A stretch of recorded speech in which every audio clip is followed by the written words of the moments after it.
राष्ट्रवादीचे अध्यक्ष वी पाटील साहेब, प्रवीण सिंह घाटगेजी, राजू आवळे माजी आमदार, माननीय वीर कुमार पाटील साहेब, अनिल घाटगेजी, रोहित पाटील, स्वातीताई कोरी, शिवानंद माळी, अभिजित तापेकर आणि ज्यांना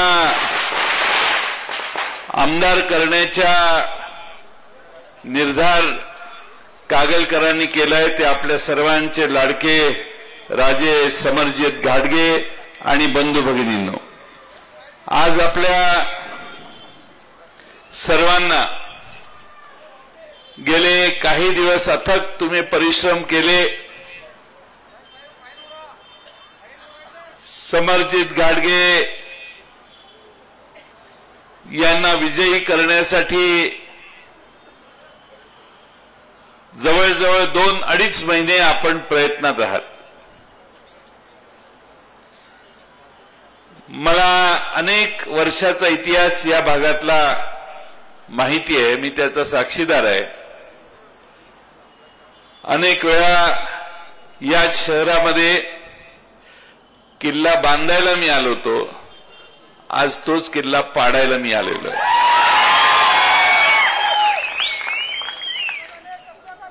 ज्याला बांधता येतं त्याला पाडताही येतं आणि तेही रामाच्या साक्षीनं पाडायचं आम्ही ठरवलं। भारतीय जनता पक्षात आता राम राहिलेला नाही, आता तो आपल्याकडे आलेला आहे आणि सगळे रावण वंशाची लोक तिकडे गेलेली आहेत आणि त्यामुळे आपल्या सर्वांना एवढीच विनंती करण्यासाठी आलोय की आज देशामध्ये आणि महाराष्ट्रामध्ये जी लोक सत्तेत बसलेली आहेत त्यांची प्रवृत्ती महाराष्ट्र पुढे नेण्याची नाहीये। समरजित घाटगे साहेबांनी सांगितलं की पंचतारांकित MIDC मध्ये एकही मल्टीनॅशनल कंपनी मागच्या 10-12 वर्षात आलेली नाही।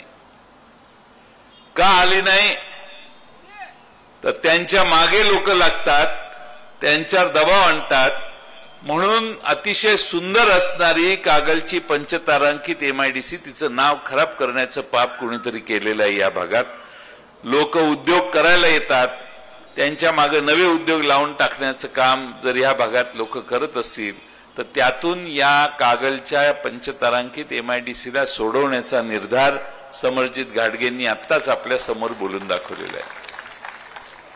या मतदारसंघात अनेक प्रश्न अनुत्तरित असतील की ज्याचा मागोवा घेण्याचं काम हे नवं नेतृत्व आपल्या सर्वांच्या साक्षीने करेल।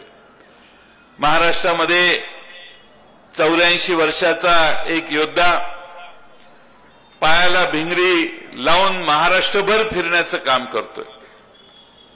परवा आपल्या लक्षात नसेल, पवार साहेब तासगावला आले, इचलकरंजीला आले, चंदगडला गेले आणि त्यानंतर समरजित घाटगेंनी त्यांना गडिंग्लजला सभा घ्यायला सुचवल्यावर तिथं आले आणि तिथं अंधार झाला म्हणून गाडीनं कराडची सभा करायला पोचायचा प्रयत्न त्यांनी केला। दिवसाला 8-8, 9-9 सभा घेणारा हा नेता भारतामध्ये एकमेव उदाहरण आहे।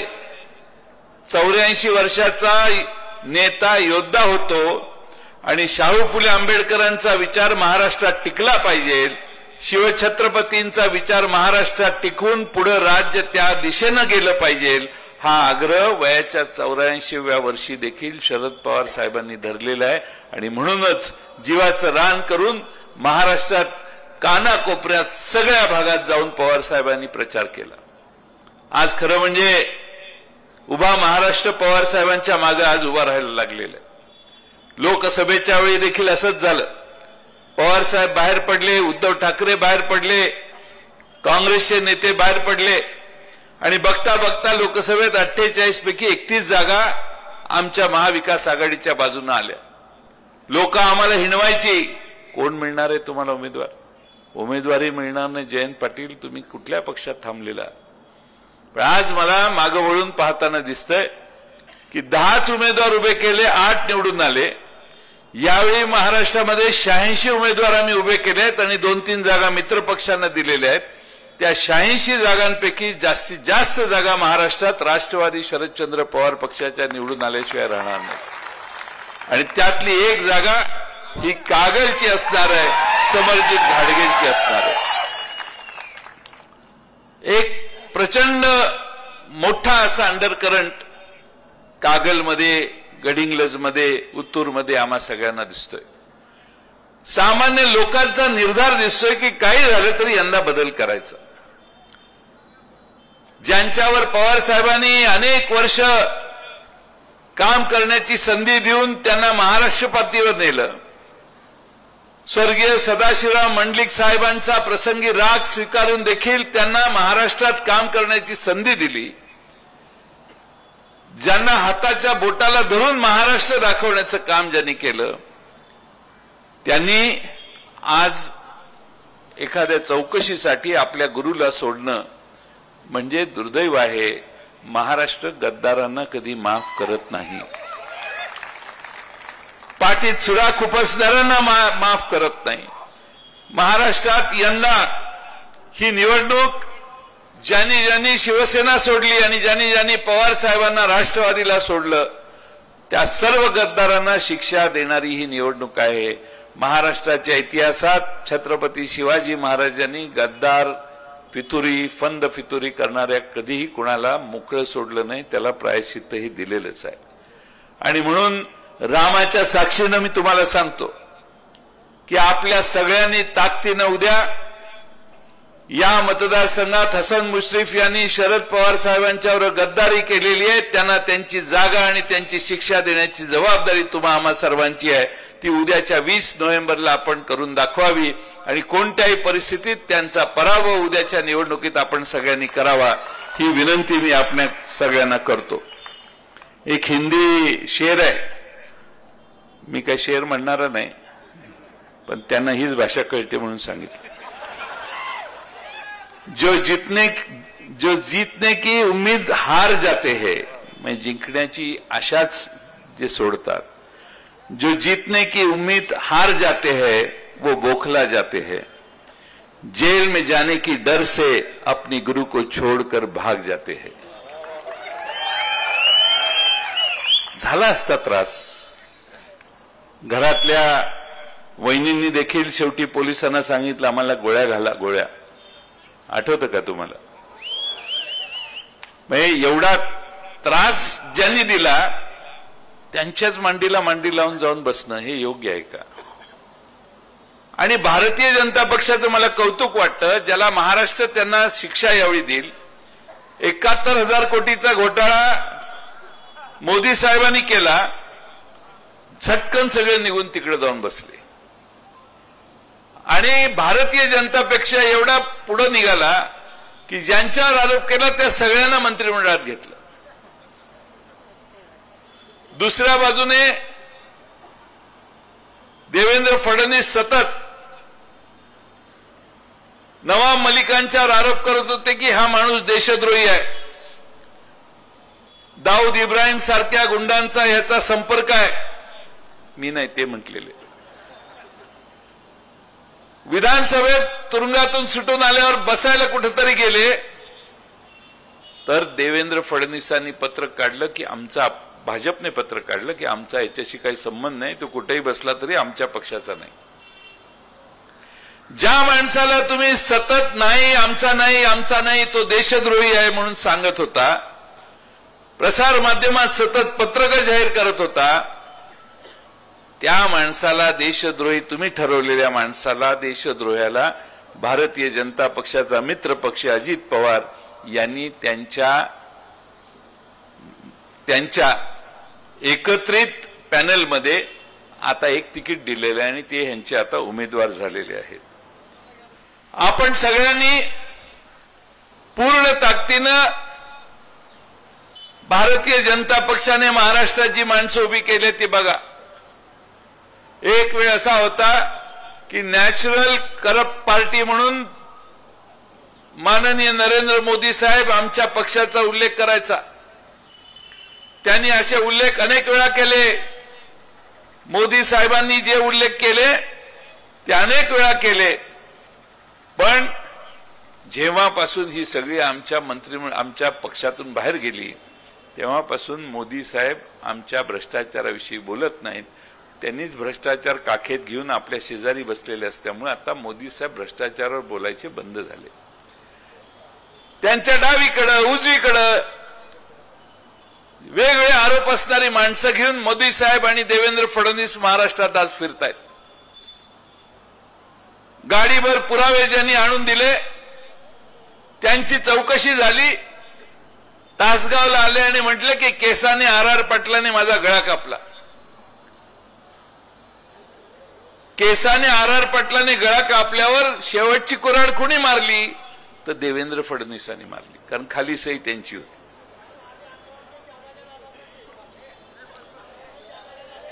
आज आपण सगळ्यांनी बारकाईने जर अभ्यास केला तर तुम्हाला सगळ्यांना हे कळेल की देवेंद्र फडणवीसांनी जे जे आरोप महाराष्ट्राच्या विधानसभेत 10 वर्षात केले त्या सगळ्या आरोपींना घेऊन देवेंद्र फडणवीस राज्य चालवतायत, महाराष्ट्र चालवण्याचं पाप करतायत. आणि म्हणून महाराष्ट्रात परिवर्तन आणण्याची जबाबदारी तुम्हा आम्हा सर्वांची आहे. हे सगळे एकत्रित आहेत, सगळ्या गुन्ह्यात हे सगळे एकत्रित आहेत. आणि म्हणून महाराष्ट्र स्वच्छ माणसांनी निवडून आणून महाराष्ट्रातली सत्ता चांगल्या पद्धतीने पुढे नेण्याचं काम मित्रांनो आपणा सर्वांना केलं पाहिजे. काय उजेड पडला यांनी आपल्याला माहितीसाठी सांगतो. सगळे उद्योग गुजरातला गेले. गुजरातला उद्योग गेले. 17 प्रकल्प महाराष्ट्राच्या बाहेर गेले. फॉक्सकॉन सारखा प्रकल्प गेला. 2.5 लाख लोकांच्या हाताचं 1.5 लाख लोकांच्या हाताचं काम गेलं. पलीकडच्या बाजूला टाटा एअरबस कंपनीचं परवा उद्घाटन देखील झालं बडोद्याला. आमच्या महाराष्ट्रातनं एकामागून एक प्रकल्प बाहेर गेले आणि एकनाथ शिंदे, देवेंद्र फडणवीस आणि अजित पवार तोंड वर करून देखील विचारलं नाही यांनी की का असं करताय. देशामध्ये वेगवेगळ्या देशामध्ये आपल्या भारताचा राजदूत बसलेला असतो, भारतीय दूतावास असतं. डेन्मार्कला जर एखादा गुंतवणूकदार गेला भारतीय दूतावासात म्हटला मला गुंतवणूक करायची आहे आणि मुंबई, सगळ्या जगाला मुंबई जास्त माहिती भारतातली, मुंबईत जायचंय, महाराष्ट्रात मला गुंतवणूक करायची आहे, तर आज केंद्र सरकारचा तिथं बसलेला माणूस त्या गुंतवणूकदाराला सांगतो महाराष्ट्रात जाऊ नकोस, गुजरात बहुत अच्छा राज्य है, उधर जाओ. महाराष्ट्रात याची गुंतवणूक कमी झाली. या बहादरांनी महाराष्ट्रातली गुंतवणूक महाराष्ट्राच्या बाहेर जाऊन दिली. त्याचा दुष्परिणाम हा झाला की दरडोई उत्पन्नात महाराष्ट्र 3ऱ्या-4थ्या क्रमांकावर होता, गुजरात 8व्या-9व्या क्रमांकावर होता, गुजरात आज 5व्या नंबरवर आलाय आणि महाराष्ट्र देशामध्ये आज 11व्या नंबरवर गेलेला आहे. ही यांची देवेंद्र फडणवीस, नरेंद्र मोदी आणि एकनाथ शिंदे यांची कर्तबगारी आहे. आम्ही महाराष्ट्राला अधोगतीकडे घेऊन जायला लागलोय. काल परवा 10 दिवसापूर्वी एक बातमी प्रकाशित झाली की भारताच्या एकूण सकल उत्पन्नामध्ये महाराष्ट्राचा नेहमी वाटा 15% असतो. बातमी अशी प्रसिद्ध झाली की दरवर्षी 15% वाटा असणारा महाराष्ट्र आता 13%वर खाली गेला. याचा अर्थ 2% कमी पडले, म्हणजे काही लाख कोटी रुपये मित्रांनो आपले कमी झाले. 2% किंमत, काही लाख कोटी रुपये आम्ही संपत्ती महाराष्ट्रात निर्माण करणं कमी झालं. कुठल्या तरी दुसऱ्या देशातल्या राज्यांनी त्याच्यात जास्त संपत्ती मिळवली असा त्याचा अर्थ झाला. आणि म्हणून महाराष्ट्राची अधोगती ही यांच्या काळात झाली. महाराष्ट्रातली वाढलेली बेकारी यांच्यामुळे झाली. महागाई किती झालेली आहे मी तुम्हाला सांगून वेळ घ्यायची गरज नाही, पण महागाईवर जीएसटी वाढवण्याचं काम देखील याच भारतीय जनता पक्षाने केंद्र आणि देशात आणि राज्यात केलं. आज महाराष्ट्रात एकनाथ शिंदे आणि अजित पवार त्यांना साथ देत आहेत. ते फार प्रेमानं देत आहेत असं समजू नका, नाईलाजानं देत आहेत.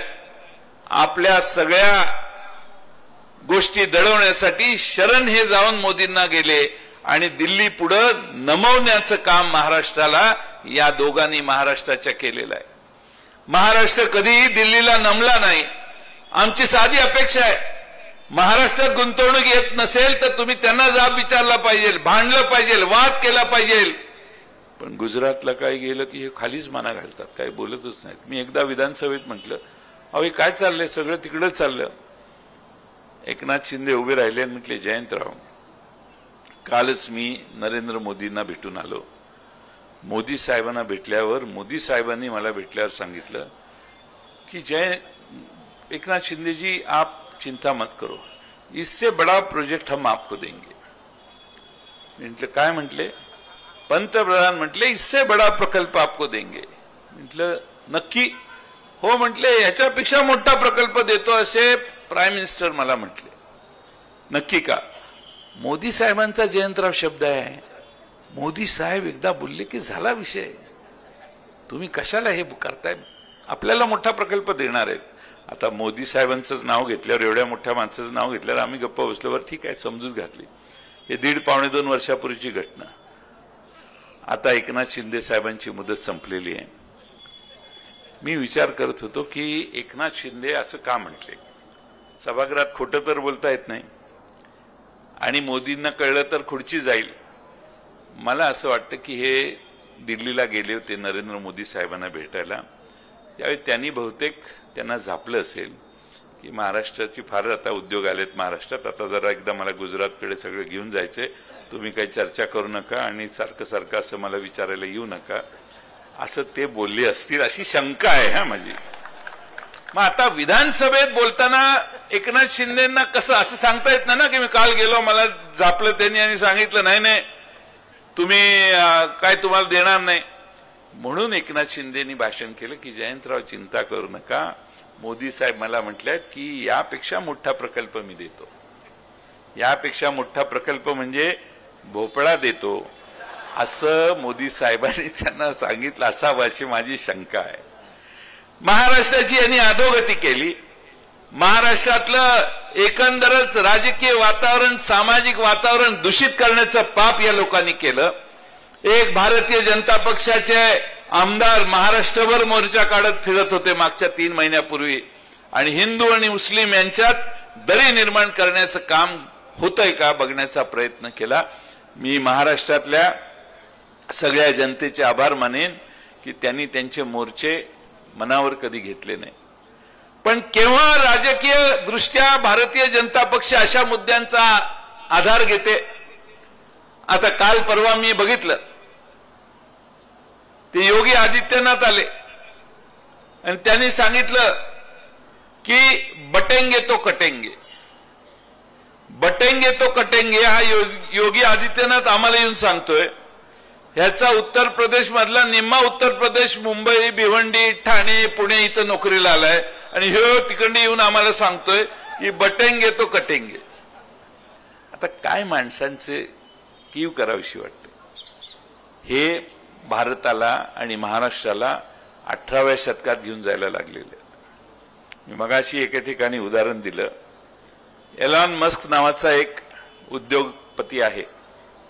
हा एलॉन मस्क हा अमेरिकेत वेगळ्या कल्पना मांडतो आणि प्रयोग करायला लावतो वेगळ्या विद्यापीठांना आणि ती टेक्नॉलॉजी एकत्रित करून आपला प्रॉडक्ट काढतो. बराच श्रीमंत माणूस आहे.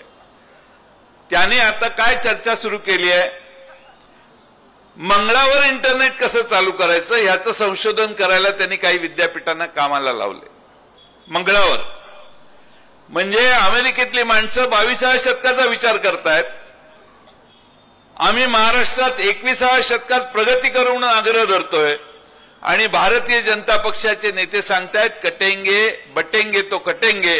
हा 18व्या शतकातला विचार हा महाराष्ट्राच्या पचनी पडेल असं मला वाटत नाही. आमचा नारा आहे की पडेंगे तो बडेंगे.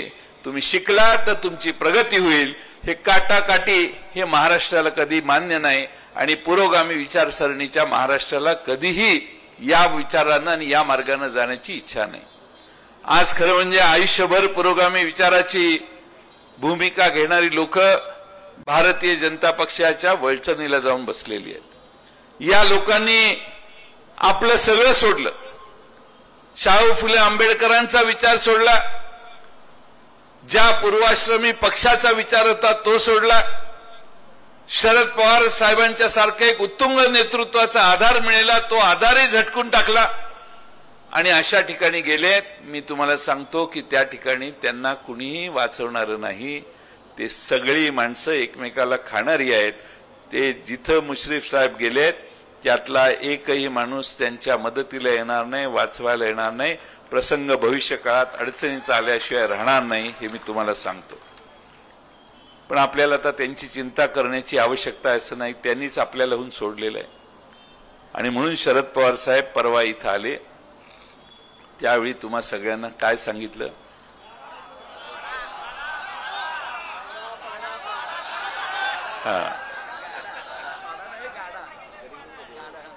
ते तुम्ही करणार की नाही मागं हात वर करून सांगा. माझं काम राजे पूर्ण झालेलं आहे.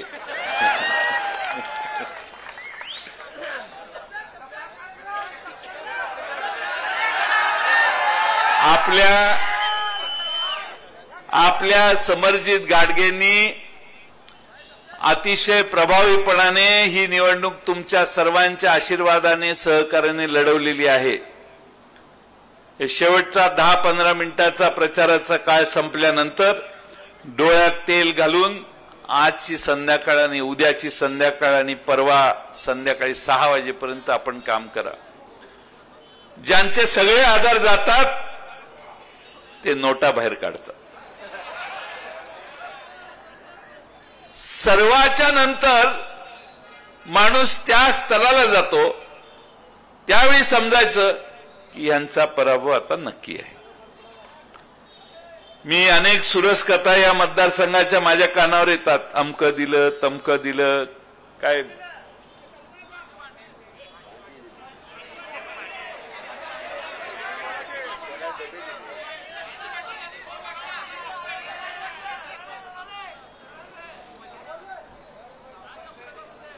TN शेषन नावाचा एक हा होता,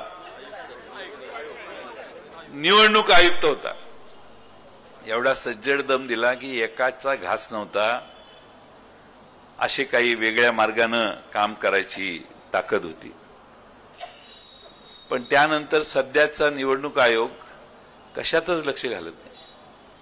फक्त केंद्राने सांगितलेल्या ऑर्डर पाळणे आणि तशी अंमलबजावणी करणे असंच काम चालू आहे असं दिसतं. महाराष्ट्रात कालपासून प्रचंड नंगानाच वाम मार्गाने गोळा केलेल्या पैशांचा महाराष्ट्रात सर्व ठिकाणी चालू आहे. आज तुम्हा सगळ्यांना एक सांगतो की चोरीचे पैसे बाहेर काढायला फार अक्कल लागत नाही. महाराष्ट्रात एवढा भ्रष्टाचार माजलेला आहे. कोणाची बढती असेल, कोणाची नेमणूक असेल, कोणाला या जागेवरून त्या जागेवर न्यायचं असेल, पोलीस अधिकारी असो, महसुलातले अधिकारी असो, प्रचंड बजबजपुरी महाराष्ट्रात झालेली आहे. आणि दुसऱ्या बाजूनं महाराष्ट्रामध्ये मोठमोठे प्रकल्प काढून त्यातनं पैसा उभा करण्याचं पाप देखील काही लोकांनी महाराष्ट्रात केलंय. तुम्हाला 2च उदाहरणं देतो, कदाचित मागे मी सांगली असतील. जालन्यावरून तिकडं नांदेडला रस्ता करतंय सरकार, कोणाची मागणी नाही पण ह्यांच्या मनात आलं हे करताय, ठीक आहे. 11,000 कोटी रुपयाचं टेंडर 15,000 कोटीला गेलं. विरारवरून अलिबागकडे जाणारं कॉरिडॉर तयार करायचं, मागणी कुणाची नाही, यांच्या मनात आलं म्हणून करतायत. 20,000 कोटीचं टेंडर 26,000 कोटीला निघालं. आमच्याकडे पेठ नाक्यावरून सांगलीला जाणारा रस्ता गडकरी साहेबांनी केला. 750 का 700 कोटी रुपयाची किंमत होती, 300-350 कोटीत होतोय. 48% रेटच्या बिलो काम देण्यात आलं. पण एकनाथ शिंदेच्या सरकारमध्ये टेंडर दिली 37% अबाव, 35%, 34%, 20% टेंडर एस्टिमेट ह्यांनीच केलेलं आहे, ह्यांनीच टेंडर काढलेलं आहे. आणि ठराविक लोकांच्या शिवाय पलीकडे बाहेर कुणाला टेंडर मिळत नाही, अशी आज महाराष्ट्रातली अवस्था आहे. प्रचंड मोठ्या प्रमाणामध्ये संपत्ती गोळा केल्यावर तीच संपत्ती गुंतवणूक करायची आणि पुन्हा निवडून यायचा प्रयत्न करायचा, असा एक प्रकार महाराष्ट्रात गेल्या काही वर्षात आपण बघतोय. माझी आपल्या कागलकरांना विनंती आहे की साम दाम दंड भेद समोरच्या बाजूने पुढच्या 2.5 दिवसात वापरण्यात येतील. तुम्ही ताकदीनं राजे समरजित घाटगेंच्या मागे आपला आशीर्वाद उभा करा. आपल्या सर्वांच्या ताकदीनं कागलमध्ये नव चैतन्य निर्माण करण्याची, नवी दिशा घेण्याची आणि कागलला महाराष्ट्राच्या नकाशामध्ये 1 नंबरला आणण्याचं काम हा तरुण नेता करेल. एवढं चांगलं काम करण्याची पद्धत समरजित घाटगेंची आम्ही गेल्या काही महिन्यात बघतोय. तुम्हा सगळ्यांचा आशीर्वाद त्यांच्या मागे असो. ज्यांना शरद पवारांनी अनेक गोष्टी दिल्या, पवार साहेबांच्याकडून मिळाल्या, त्यांनी गद्दारी केलेली आहे. महाराष्ट्रात ज्या ज्या ठिकाणी गद्दारी झाली आहे त्या त्या ठिकाणी माणसं आता तयार आहेत 20 नोव्हेंबरचा मुहूर्त कधी येतोय म्हणून. आणि महाराष्ट्रात ही निवडणूक गद्दारांना गाडण्यासाठीच होणार आहे आणि ते काम या कागलमधून पहिल्यांदा सुरू होईल आणि पहिला निकाल समरजित घाटगे विजयी झाले असा लागेल. आणि त्यांच्या विजयासाठी तुम्हा सर्वांचा आशीर्वाद समरजित घाटगेंच्या मागे आपण उभा करा एवढीच विनंती करतो. आज खरं म्हणजे महाराष्ट्रामध्ये शरद पवार साहेबांचा इतिहास बघितला तर 1980 साली निवडणूक झाली. त्यांनी 58 लोक निवडून आणली. पवार साहेब परदेशी गेले, अंतुले साहेब मुख्यमंत्री होते. त्यांनी असं काही गंमत केली की 58 पैकी 52 आमदार अंतुले साहेब पळवून घेऊन गेले. पवार साहेबांच्याकडे 6च नेते राहिले, आमदार राहिले. त्यानंतर पुन्हा पवार साहेबांनी कामाला सुरुवात केली, पुन्हा निवडणूक लढवली आणि महाराष्ट्रात 52 आमदार त्यांनी निवडून आणले. 19 साली देखील आमचे फार कमी आमदार होते, 44 आमदार. त्यांनी महाराष्ट्रभर 19 साली विधानसभेच्या निवडणुकीत सगळ्या महाराष्ट्रावर भ्रमण केलं आणि 4454 आमदार महाराष्ट्रात राष्ट्रवादी काँग्रेसचे निवडून आले. आता पुन्हा आमचे 41 आमदार पळून गेले. या सगळ्यांचा हिशेब होणार आहे त्या मतदारसंघात. पण पुन्हा एकदा पवार साहेब ज्या पद्धतीने महाराष्ट्रात फिरतात, महाराष्ट्रातल्या जनतेने पवार साहेबांचं नेतृत्व मान्य केले आणि त्या पवार साहेबांच्यासाठी म्हणून महाराष्ट्रामध्ये पुन्हा एकदा 60 पेक्षा जास्त आमदार राष्ट्रवादी काँग्रेसचे निवडून आल्याशिवाय राहणार नाहीत असा आम्हा सगळ्यांना विश्वास आहे. आम्ही सगळे म्हणून 86 आमदार उमेदवार उभे केलेले आहेत. 60 पेक्षा जास्त आणि 70च्या मध्ये आमचे राष्ट्रवादीचे आमदार महाराष्ट्रात निवडून येतील अशी आम्हा सगळ्यांना विश्वास आहे. आणि त्यासाठी उद्याच्या निवडणुकीत तुम्ही सगळ्यांनी पूर्ण ताकदीनं काम करावं. समरजित घाटगे यांना मी आपल्या सर्वांच्या वतीनं शुभेच्छा देतो आणि एक सांगतो की कागलकरांनी चिंता करू नये की ते मंत्री होते मग आपण मंत्री पद आपलं जाईल. मैं हूं ना, काय चिंता करू. पवार साहेबांचा निरोप घेऊनच आलोय मी, तुम्ही काय चिंता करू नका. त्यामुळं तुम्हाला कोण म्हणेल की हे पडले तर आपलं मंत्रीपद कागलचं जाईल, मंत्रीपदाला मंत्रीपद हे पूर्ण ताकदीनं शरद पवारांच्याकडून तुम्हाला मिळेल. तुम्ही काही चिंता करू नका. पण उद्याच्या निवडणुकीत याच मतदारसंघात तुम्ही पूर्ण ताकदीनं यशस्वीच झालं पाहिजे आणि ती यशस्वी होण्यासाठी तुम्हा सगळ्यांना समरजित घाटगेंना आशीर्वाद देण्याची विनंती करतो. तुतारी वाजवणारा आमचा माणूस हे आमचं चिन्ह आहे. त्या तुतारी वाजवणाऱ्या माणसाच्या चिन्हाच्या समोरचं बटन आपण दाबा आणि त्यांना बहुमतानं विजयी करा. जाताना शेवटचं एक सांगतो, आमचा प्रॉब्लेम आहे, आमचं घड्याळ चोरीला गेलेलं आहे. ज्यांच्याकडे गेलेलं आहे ती केस सुप्रीम कोर्टात आहे. पृथ्वीवर, महाराष्ट्रात, भारतात असं नाहीये. पूर्ण विश्वामध्ये, पृथ्वीवर असा एकही पक्ष नाही की ज्या पक्षाला सांगण्यात आलेलं आहे की तुझं चिन्ह छाप बाबा, पण खाली लिही की हे चिन्हात गडबड आहे, आमचं जरा लफडं आहे, आम्हाला हे न्यायप्रविष्ट असल्यामुळे आम्हाला काही करता येत नाही. ज्यांचं चिन्हच नक्की नाही, सुप्रीम कोर्ट त्याच्यावर निकाल देणार आहे. ज्या घड्याळाचे काटे त्याच्यावर घोषणा आहे, वेळ नवी, काय घड्याळ तेच वेळ नवी, पण 10 वाजून 10 मिनिटच आहे, वेळ नवी तर नवं टायमिंग घालायचं होतं की नाही त्याच्यात. पण जेव्हापासून राजे माई आम्ही तुतारी घेतली ना, तुतारी शरद पवार साहेबांनी रायगडाच्या पायथ्याला छत्रपती शिवाजी महाराजांच्या पायाशी नेऊन अर्पण केली, तेव्हापासून तुतारी जी महाराष्ट्रात चालू आहे ती तुतारी एवढ्या जोरात चालू आहे की महाराष्ट्रभर उद्याच्या निवडणुकीत तुतारी तुतारी तुतारीच निवडून येणार असा आम्हा सगळ्यांना विश्वास आहे.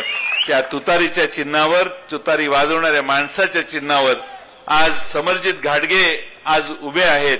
त्यांच्या वडिलांनी देखील या भागासाठी विशेष काम केलं, मोठं योगदान केलं आणि तो एक दृष्टा नेता होता. त्यांच्यानंतर समरजित घाटगेंनी ही जबाबदारी पेलून आपल्या सर्वांची सेवा करण्याचं इंद्रधनुष्य उचलायचं ठरवलेलं आहे. त्यांच्या मागे तुम्हा सगळ्यांचा आशीर्वाद असावा एवढीच विनंती करतो आणि पुढे जाण्यासाठी रजा घेतो. पण आता वेळ संपली आहे म्हणून पुढे जाण्याचाही टाइम नाही आहे, कारण मला अजून एक सभा करायची होती पण उशीर झालाय. धन्यवाद. धन्यवाद साहेब. गद्दारांना गाडा आणि राजांना विजयी करा असं आवाहन आपण केलं. धन्यवाद. आभार प्रदर्शन माननीय संजय पाटील साहेब. आमच्या